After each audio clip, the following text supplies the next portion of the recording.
kailangan na malaki or parang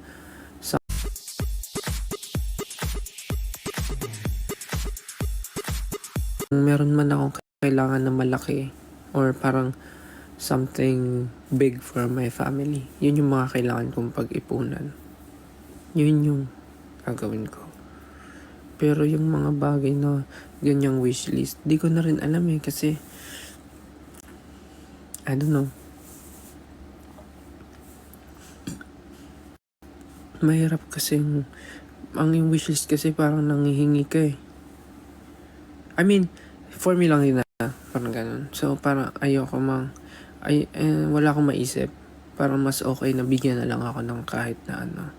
Siguro nung mga una, okay magbigay ng wishlist kasi hindi ko kaya bumili. Wala akong pera dati. Ngayon na may trabaho na ako and I can work for my family and earn more and make ipon for my family. Siyempre, mas gusto ko na paghirapan ko na lang yung para sa family ko.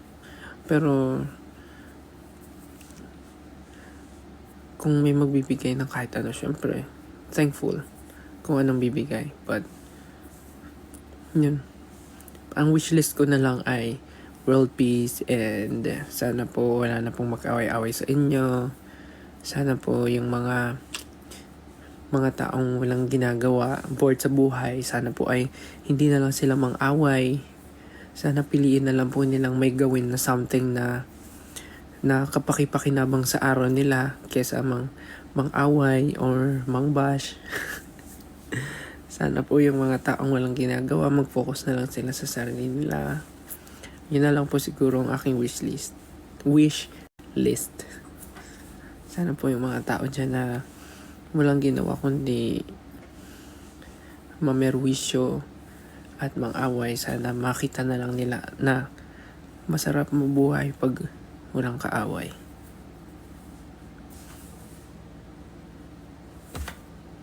Bisaya ka ba, kuya? Hindi po.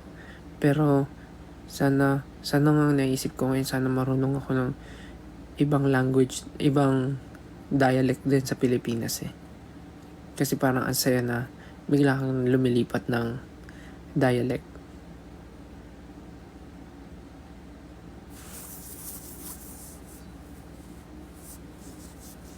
I guess magtuto na kasi dito. So, kailangan ko nata matulog.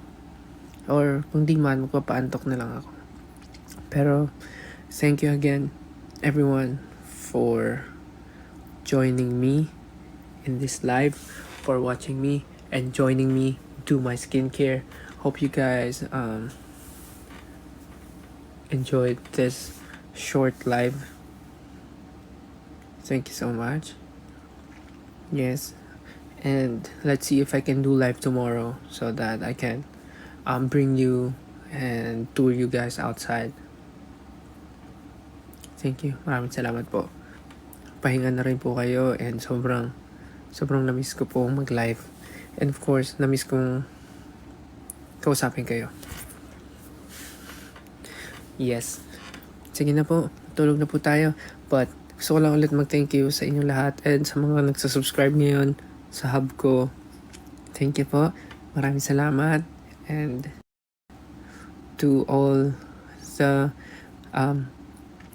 old subscribers sa hub ko, maraming salamat po sa pagstay and pagiging part pa rin ng hub kahit minsan wala akong ma-update. But I